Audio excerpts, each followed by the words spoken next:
Hey, welcome back. Last time you visited with us, we took the GT500 out of winter storage, got that back on the road. But today, we de-winterize the SVT Lightning. So this is our shop 2003 SVT Lightning. As you can see, it's a well-used example. I got it at 48,000 kilometers, and I've been using it all the way to 236 today. And you'll notice that Canadian winters are messy.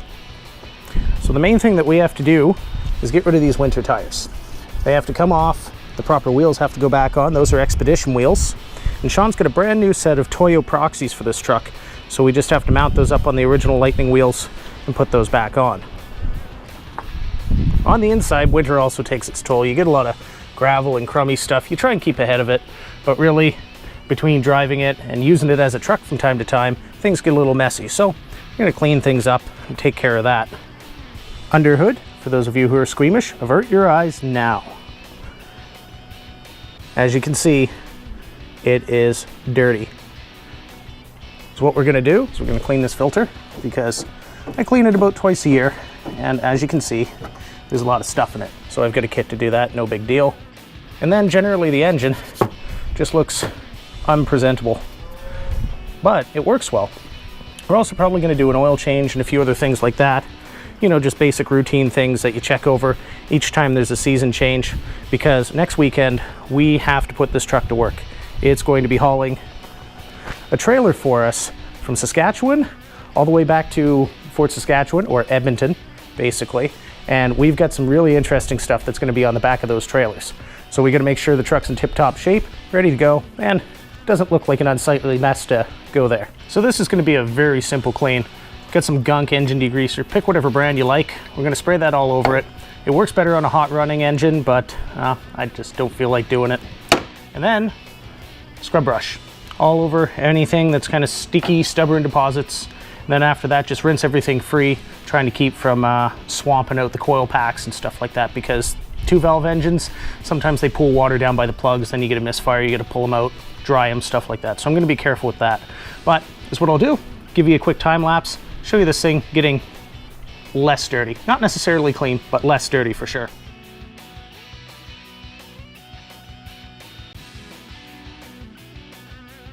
I've removed the air filter from our JLT cold air kit, which is a Gen 1 kit for the Lightning. It's been a great kit for me. They've got a Gen 2, which apparently works even better, but this is good enough for me. So you'll see we get some dirt. Things are pretty plugged up. It's just one of the costs of doing business of running all year round. So I'm just going to hit this with K&N air filter cleaner. I think this is an S&B, but any cleaner will work. And I'm going to hit it with the brush right down there and wash it out, let it dry, re-oil it lightly, but not over-oil it, because that will plug up your mass air meter. Then I'll reinstall it. We'll carry on with getting this truck going. Since the air filter still has to dry, it's a good time to take care of the inside. See, there's quite a bit of dust, just general crud and stuff like that. So is what we'll do.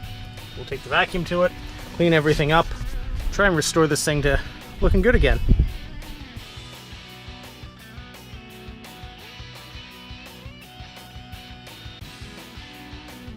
Everything's back in place. It's all dried off. You know, it's not too bad for the time spent, really. It's no show truck qualification or anything like that, but it's definitely a pretty good cleanup, especially after how bad it was previously. Much the same story with the interior. Like, this is a fairly high mileage truck, and it's cleaner. It's not perfect, but you know, you've got some wear and tear on it, but it's all honest use, all honest use. We put this thing through its paces, we drive it, race it, we haul stuff with it, and it generally never lets us down. One time I had a bad alternator problem that caused all sorts of electrical gremlins, but aside from that, this thing's been solid as an anvil. So pretty much all that's left now is to go over to Integra Tire, visit with Sean, and get the summer wheels mounted up and back on this truck so it starts looking the way it was intended from factory.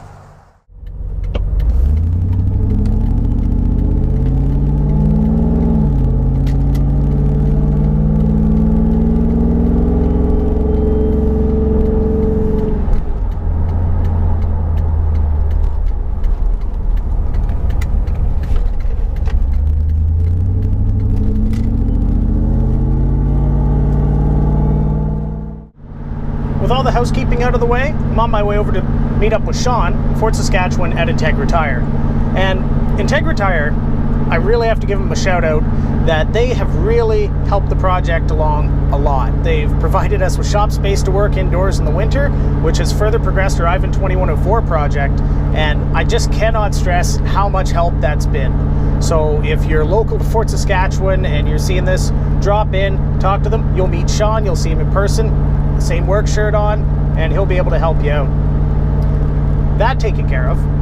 So a little bit of an overview of the SVT Lightning if you're not familiar with them. If you are, this is all old hat. In 93 to 95, you had the first generation Lightning. It was built off of the earlier platform of the truck, and it had a 5.8 liter Windsor engine, which had the GT40 intake and heads and a little bit different camshaft, if I remember right. It was also a roller block.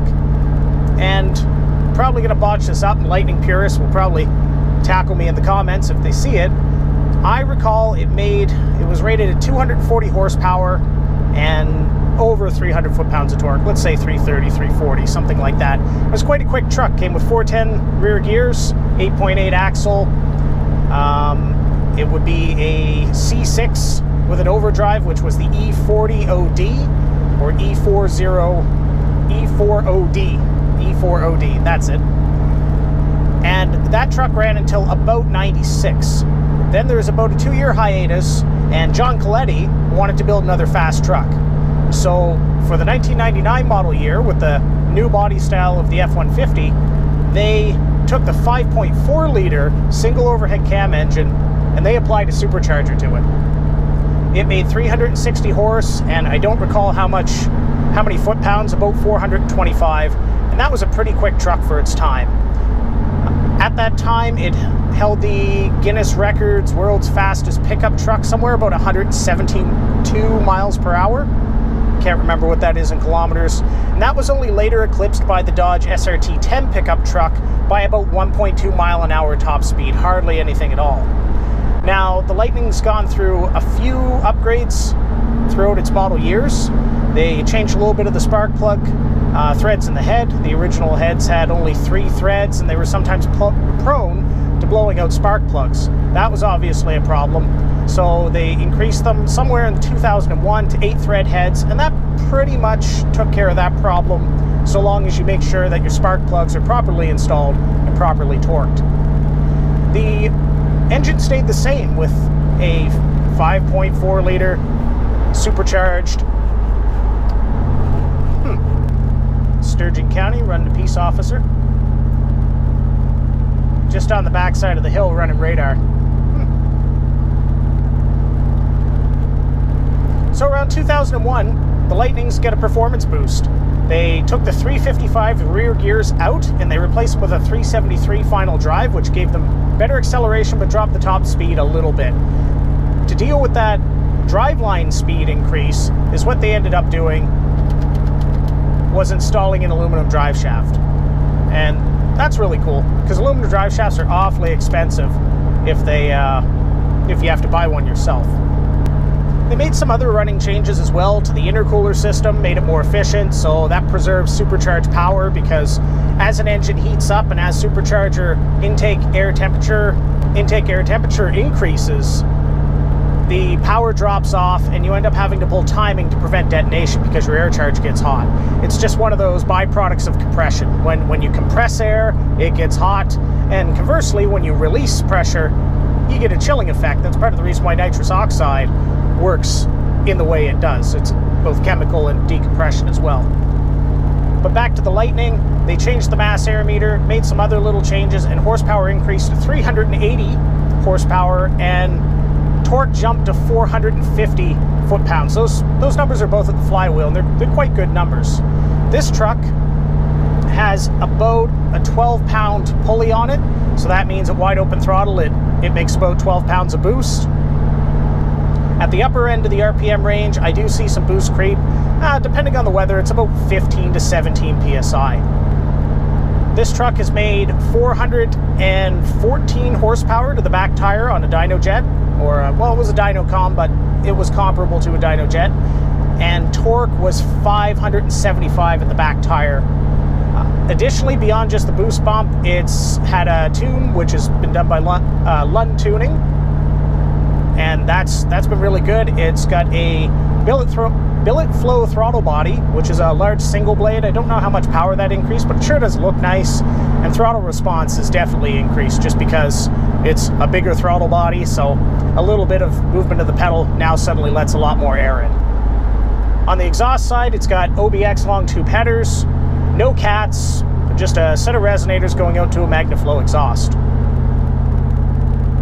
But overall, as far as Lightnings go, this thing is lightly modified. Most Lightning guys are a little bit of madmen. They tend to be crazy.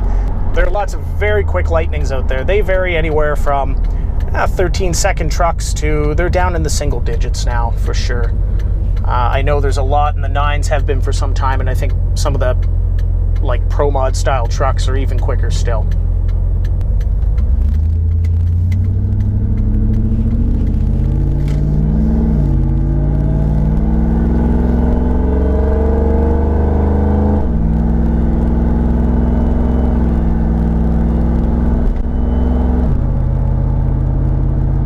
If you'd like to see more about the Lightning, let me know, and we'll try and do a full overview video of it sooner rather than later. We've got a lot of stuff on the go, a lot of videos we want to produce. It's just a matter of finding the time to honestly staff them up, film them, edit them, and post them for you guys. But we do appreciate both your patience and your patronage. It's really nice to see our subscribers growing 1 or 2 a week. It's really nice to see. We didn't think we'd get very far with this project overall. We didn't think there'd be a lot of interest, but we're glad to see that there is a consistent viewership and a consistent followership with the variety of stuff that we provide. So we're at the shop. We've got the new tires and wheels mounted on. Well, the wheels are original, but the tires are brand new, Toyo Proxy ST2s. Sean was happy to help me on the weekend, get them all done. Sean, what do you think of these tires? That should be a good tire. They're better than what we took off by a long shot. Yeah, actually, let's take a look at those right now. So the ones we took off were Nitto 555s. I can't remember how old they were. Yeah, they're 3 years old. 3 years old, I think. And they are absolute trash. They're done. They are complete crap. All 4 of them. Yep. Same thing. They wore really poorly. Traction wasn't the best, and in the rain, they were sketchy. They would hydroplane, and unfortunately, I've got a set on the front of the Shelby, and I'm not really too pleased. No. Not too pleased with purchasing those at all, but lessons learned and all that. So the next thing we have to do is basically load up everything in the truck. Sean checked everything underneath that we're ready for our big tow job on the weekend. Yep. Time to go get some more play toys. Yeah, so we'll definitely have a big, almost epic level video there because we've got kind of a 2-day road trip ahead of us with this truck and a trailer. Yep, hauling multiple cars so that we can further some of the projects, and a couple of you out there already know sort of what's going on. Most of you don't yet, and we will fill you in kind of on the drive. Yeah, so stay tuned for that. We'll catch you guys later.